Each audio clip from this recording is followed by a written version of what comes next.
Good morning सगळ्यांना.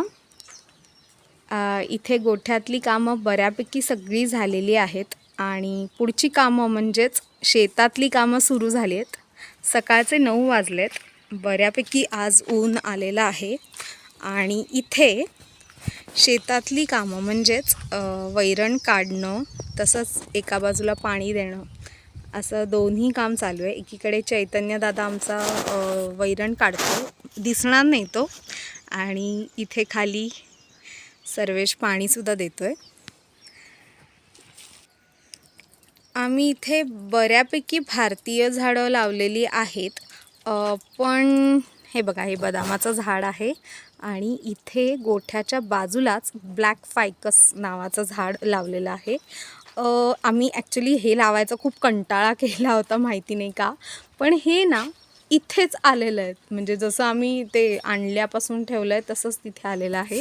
हे खूप आणि दाट असल्यामुळे ह्यामध्ये ना घरटी आहेत खूप सारी, म्हणजे भरपूर पिल्लं इथे जन्माला घालतात पक्षी, आणि त्यांना खरंच खूप सेफ वाटतं. कारण आम्ही इथे जेव्हा वैरण घालत असतो जनावरांना तेव्हा खूप आवाज येत असतो, त्यामुळे खूप छान वाटतं.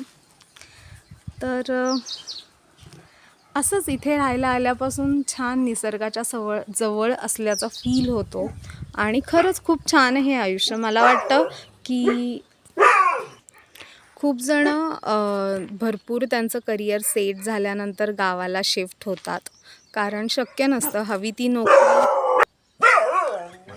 म्हणजे आहे ती नोकरी सोडून गावात शिफ्ट होणं, इथे पूर्णपणे शिफ्ट होणं प्रत्येकाला शक्य होत नाही. पण आम्हाला दोघांनाही खूप इथे राहायची आवड आहे, निसर्गाच्या सानिध्यात, त्यामुळे आम्ही दोघंही इथे यायचा निर्णय घेतला.